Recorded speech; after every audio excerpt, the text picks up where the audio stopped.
Welcome to KHTV. Today we have a guest here, Zachary Kurgat. Welcome, Zachary. Thank you. Now, Zachary, can you tell us who you are? As you have asked, and I've told you, my name is Zachary Kurgat, or Kurgat. I am the president of Gotabmn, Minnesota, Gotabmn, Minnesota. That is the Kelenjin community and the associated members here in the state of Minnesota. Okay. So, Gotabmn. Can you tell us more about this name, Gotabmn? It's kind of, we don't understand where it comes from. So basically, in Kelenjin, God can mean two things. It can mean a house, a literal house. Okay. And also it can mean a homestead or a family. Yeah. So when we say Gotabmn, Minnesota, we're actually meaning a home for the Kelenjin community in Minnesota. It's an organization that brings together the Kelenjin community in Minnesota. So we call it a home of us here in Minnesota. Okay, that's very good. So tell us more about your organization, where you are the president. Well, my organization started way back, I would say more than 15 years ago. Okay. It started small when we had very few members of the Kelenjin community in Minnesota. Okay. And because of the needs that they had, to communicate with each other, to keep contact, to help each other when needs arises, to celebrate birthdays and birth of children and arrivals of new members of the community. Okay. They formed an organization which they would use to communicate, come together, eat dinners and everything else. And out of that, as the number increases, we saw that it was important to formalize this. So we formalized a registered community with the state of Minnesota. It's called Gotabmn, Minnesota. And it is a registered organization, as I said. It has leadership, it has membership fee, it has its own constitutions, and many other things within that organization. Okay. And what are some of the accomplishments you have made in the organization? Well, we have basically we have done a lot because one, we have brought the community together. Okay. We live, as you know, the Twin Cities is everywhere, diverse and everywhere, but we have been able to connect all these people together. We know where everybody lives. We basically almost know who lives where, who is the family of where, who. And also, when new arrivals come, we are able to welcome them. When people have problems, we are able to help them go home and all that stuff. And we have gone beyond that. We have even gone to the point where we have assisted or gone into projects back home in Kenya to help with, members of the community requiring help to do a project at home. We have been there to help them. Oh, that is very nice. Now, what are some of the challenges the organization which you have faced? Well, as a voluntary organization, and also as an organization of people who are trying to make it in this country, which is far away from their home and everything else. Many times it is very hard to, pull people together and do things instantly. And then also there are things that are beyond our control, things like the loss of the land and things that connect with that. Sometimes it gives us a challenge because when we come with our Kenyan mentality, when we come with our Kenyan culture, the way we do things at home, it becomes hard to try to do those things here because they are kind of not relevant, or they might be against the law, or they are different in one way or another. Yes. Okay. Well, now where do you see this your organization in the next decade? Our community is growing tremendously. Okay. Over the last 5 years, we see families arriving almost every month. It's a new family coming in. Okay. There are new young people coming into school. And more so, the children that were born in this country, out of our community, they have grown. They have grown. Others are getting married. Others are finished college. Okay. Other young guys are having children. Okay. The people who came to this country as students are now not only parents, they are grandparents. They are grandparents. Yeah, so yeah. That's true. You see the communities. To me, I see that these communities taking root in this country. Okay. Especially in Minnesota. Okay. Which, for some reason, despite the harsh winters, is a state of joy to many of the kelenjin communities that come here. And so I'm seeing a huge organization growing that is both diverse in age, in cultural upbringing, in many other things. So I see a strong future for Gotabmn, Minnesota. Okay. Yeah. That is. There are many Kenyans in Minnesota here, and each have organization basically on ethnic lines. Why don't we have a Kenyan organization which brings us all together? That's a very interesting question. Since I came into leadership, I have been able to connect with the leaders of other organizations, and I've tried to listen to them to understand why we have not heard. Okay. Basically, to my understanding, there is an organization, but it has not taken root. Okay. In some years back, leaders of each community have tried to come back together and form a strong community organization together. Okay. But for some reason, it has not taken root. But if I were asked what should be done, or is it necessary, I would say it is very necessary for us to have, as a Kenyan community, to have a strong organization within ourselves. Because our Kenyanness is beyond our communities. It's beyond our tribes.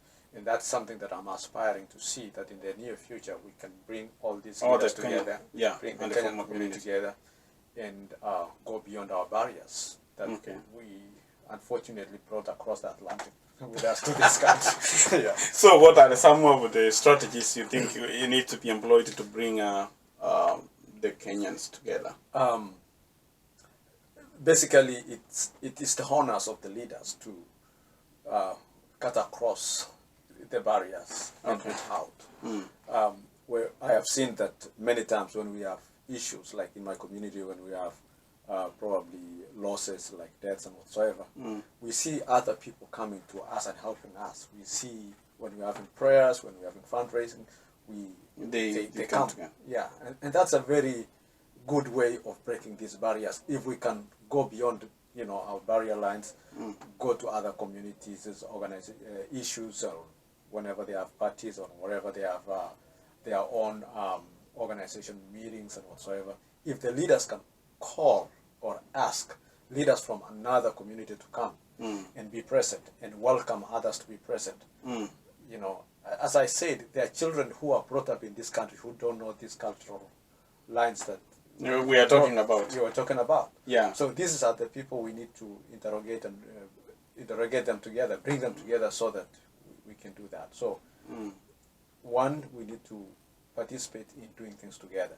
We need to have probably a forum where we can sit down and talk tete-a-tete with all these organization leaders, so that we formulate a way of going beyond our tribes. I'm the president of Gotabmn, Minnesota.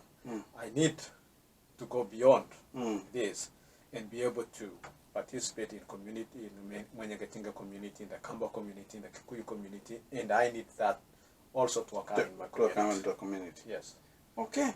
Well, yeah, that has really been an issue, that we make a bigger population, but we are on silos, I don't know whether it is our Kenyan politics affected, but I don't see the Kenyans have that much difference in Kenya. Well, we have this disease that is ingrained within the Kenyan community that seems to transcend all the way to the U.S. That of we versus them, or we versus you, or you versus us. And the big problem I see when we, like right now, we are talking in Kenya about this BBI and Punguza Mizigo and whatsoever, the leaders and all whatsoever. We tend to jump into our cocoons as soon as these things arise. But we need to realize that we're 20,000 kilometers away from that. From that, and we need to work together. Yeah, so... Yeah, that's true. What can you say about the state of the economy of Kenya right now? Because we love our country, we like talking about our country. What's your take?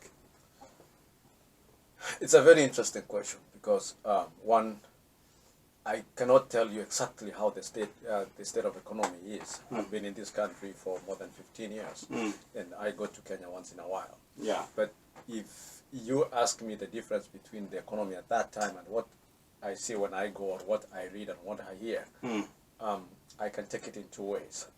One, there's a lot of potential in the economy of Kenya. Okay.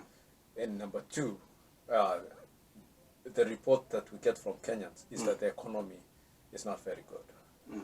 There are more needs, there are more people outside there with no jobs, with no earnings and whatsoever.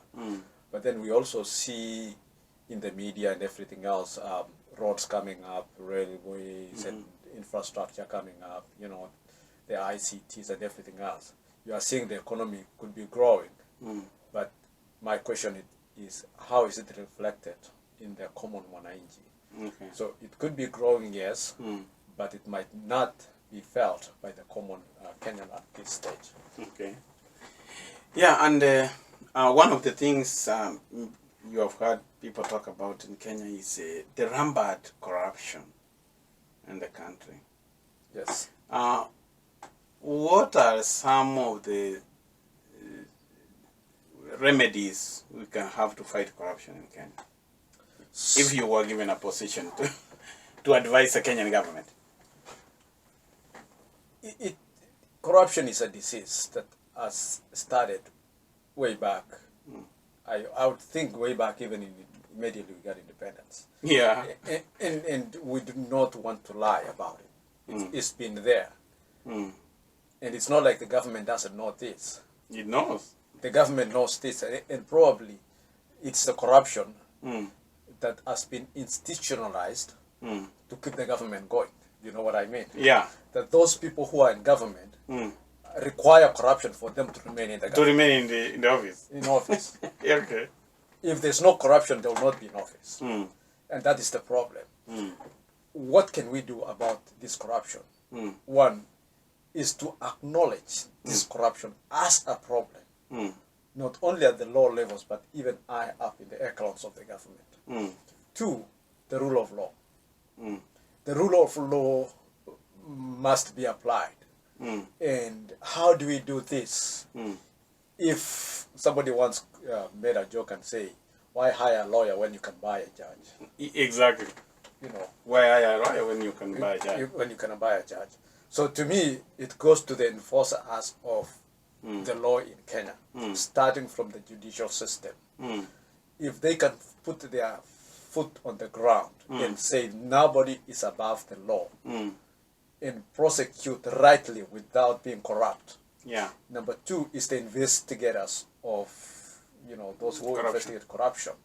Hey, if these people can do it without thinking about my tribe or getting a bribe here or feeling sympathetic about that and go all the way and prosecute, show people that we do not like corruption, enforce the law, put people in for a long period of time.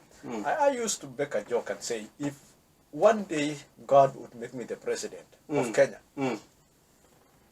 one thing I would do is build a huge detention camp or build a huge prison way down in Longalani, you know where that is, Lake Turkana, beyond there, in Mandera side, and put all the corrupt people there. You know, that is only the code, and make sure that they are there for at least 10 years, you know, and no communication with them. Yeah, but then, you know, if the constitution, they have a Bill of Rights, they will fight. Corruption fights back. It fights they back. have all the money and they will use all the law. And but that's what I'm saying. But what I'm trying to say is, how do we enforce it? Then if what you are saying, maybe you can do like what Jerry Rawlings did in Ghana. When he took over as a military, suspended the constitution. He arrested the people who are corrupt and they shot even some of them, and then the other ones get scared. But you can't do it with a constitution of Kenya. No, we cannot. I mean, can we suspend the constitution a little bit? I cannot. Well, that is going back to those years where military takes over the government, removes the constitution, and enforces your own ideology in the name of constitution. I'm not looking forward to doing something like that. But I think it's high time Kenyans arise and enforce the constitution to be seriously taken. We have a lot of learned people. We have a lot of lawyers. We have a lot of, people who have gone to school, young people. They need to stand and say, hey, we need to enforce the constitution. As you said that the people who are corrupt want to maintain it so that corruption, they get to power. Yes. Actually, one of the things when I was in Kenya, I found many people are discouraged to participate in elections because they are trying to say it's a showcase. But, okay, in a sense, the election in Kenya, if you, going by the standards of the last election, actually, in most places, the election was free and fair in most of the seats. Okay. But survives the presidency. I don't know that there is that mystery surrounding the presidential election in Kenya. And that's what I agree. So we really don't know whether the claims of the opposition are right that the election was stolen. The reason being, okay, when they went to the Supreme Court, for example, the Supreme Court said they were saying they manipulated the servers. And they were ordered to open the servers. Those servers have never been opened up to now. Nobody knows the report. So we really don't know whether like the opposition was just saying the election was stolen. Because when you came to all of these other seats like governor, MP, there were no much different. I mean, there were no much. The people were not complaining that those who were there, they were squared out. So how can we do about this election cycle, which actually divides Kenyans? Do you know that Kenyans are the most stable people throughout the 5 years except during election? How can we cure this problem so that we can even tell the person who's saying that the election was stolen to Mambia, I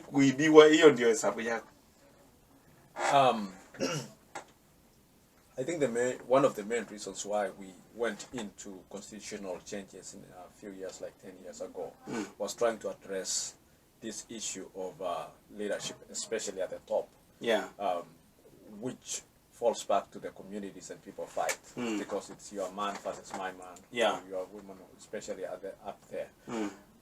It's unfortunate that at this era of time, we are still looking at leadership in terms of tribes and in terms of communities and all that stuff. As you said, the 2017 election seemed to have been fair. At the law level, that's all very true. But when it goes up there, you can see a consistency in the tallying, and you also, if you are intellectual enough, you start questioning why is it going up at the same rate. Exactly. Even if it was innocent, but it will also bring that question. Why? And nobody is able to come out and clearly. And that's why those servers really needs to be opened up for people. So people to know what really happened. To interrogate and know what really happened. I am not. I don't brush aside the opposition when they query, but at the same time, I am not giving the government the honors and said, yeah, you are right, you did it. I have my cloud there. In between. That is the nexus. I think if we solve that, I mean, we have to be free and fair, because if actually they are putting a claim that the election was stolen and it wasn't, we needed an independent body to investigate it, say it was clear, there was nothing like that, this is what happened, people will be satisfied, they say, that's the crowd. So, and what do you think about devolution since 2013 as it benefited Kenyans? Devolution, I have two sides of it. Okay. When you visit the rural sides of Kenya, you see devolution working. Okay. If you've gone to, like I come from Wasingishu, way before we had the devolution system, we had troubles with the roads when it was raining. We had troubles with infrastructure and everything else. But when you go down there, you see there are roads that have been made. People are accessing services. It's easy to travel from one place to another one. You go to places like Kisumu and many other areas, you can see people have that feeling of entitlement that at long last the government is right here with us. But at the same time, I see corruption involved with this devolution. Very much. Because we see in the newspapers, we read about these people, money getting lost and everything else. So in one way, it has helped. In the other way, it has not helped. Two, on that devolution, I am one of those people who believe that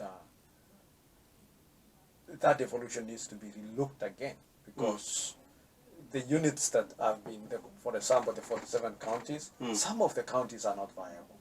They're not viable. They are not viable. Why did they have these small counties that are not viable running? And yet they are expected to be independent without being bailed out and all that stuff. And then these small counties go down and try to replicate what the central government is doing, and the central government is still doing the same thing. So to me, I think that we need to relook to change the number, to the structure there. The devolution is the right thing for Kenya, but the structure needs to be change. And change here and there. Yeah. Well, I think that's a good answer. Have you heard about this thing we have, BPI? Building Bridges Initiative. What is your take on it? I have been following the BBI and also the other one called the Punguza Mzigo. Punguza Mzigo.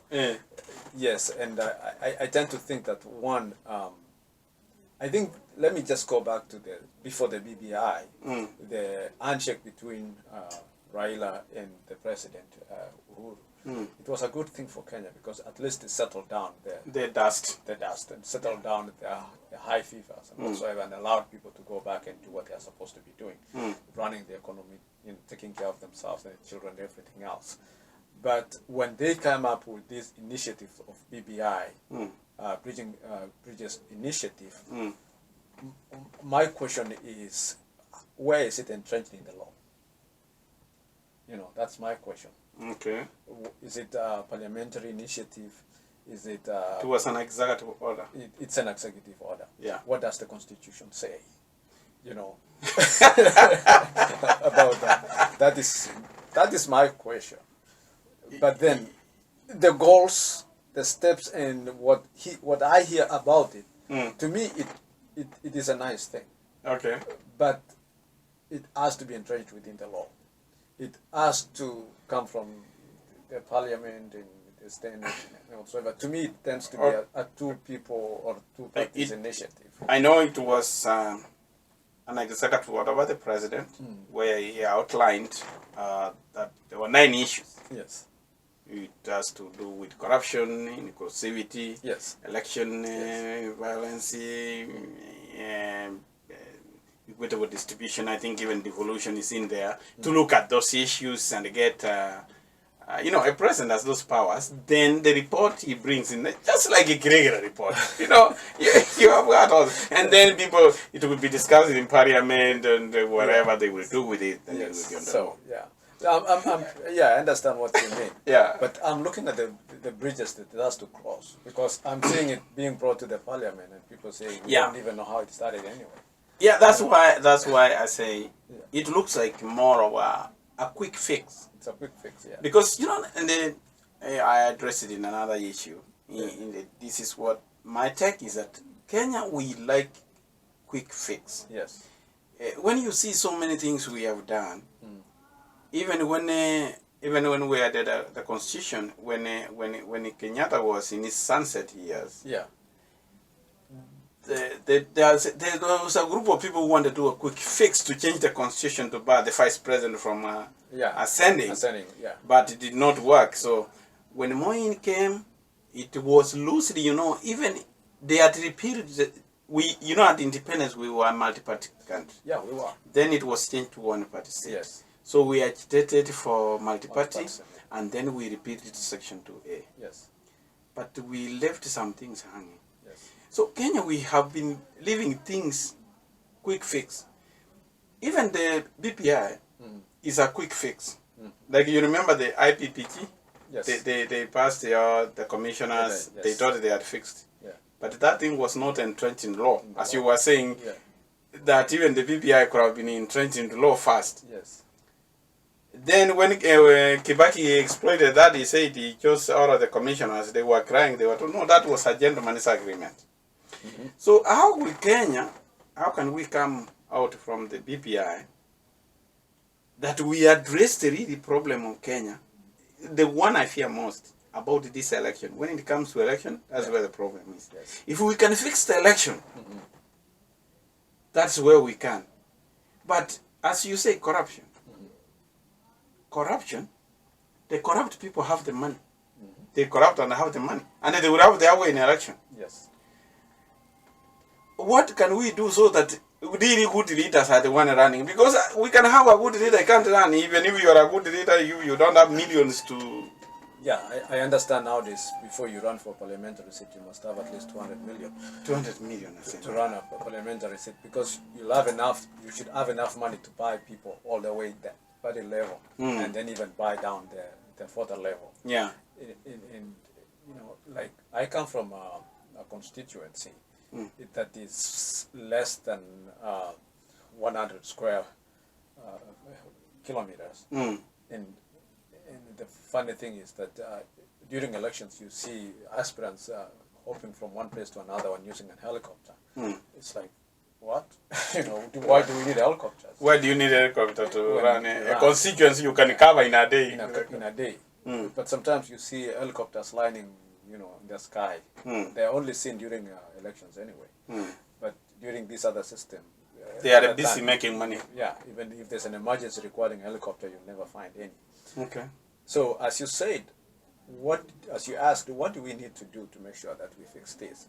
I think Kenya needs a time frame to be set up for a real structuring of the country. Even this country where we are in the US, they got their independence in 1776, but it took them almost 100 years for them to get it right. Yeah. I'm not saying that we should relax and say, okay, even these countries took 10 years to get right. We can get it right if only we can, even those who are leaders can really reason and have this idea, what am I leaving for my country when I exit the stage? That's true. It's not like, what will I go with when I exit the stage? When I exit. What will I leave for this country when I exit the stage? Two, I might not discuss this with you in this forum, but maybe in another forum someday. Okay. To me, there is one big problem that is making the politics in Kenya very hard and very unreliable, and it's the question of land. The question of land. Every Kenyan wanted to own a certain square of land. That is the problem, and that's what we see a lot, because people would want to have that land and amass everything else and hide it in there. And then that idea of wealth, show off, and everything else need to be relooked. We need really to be relooked. Okay. Another thing that we really need to relook and fix in Kenya, especially in the economy, is the taxation. Yeah. Taxation. The reason why we run to politicians for handouts and everything else is because the money we get cannot take us from today to tomorrow. But we have the needs. And why can we afford it? Because the government is highly taxing us. Yeah. And so, yeah. They need to look at that. Yeah, we might need to talk about that next other time. But I want to thank you very much for coming. You're welcome. And wish you well. Thanks. Thank you so much.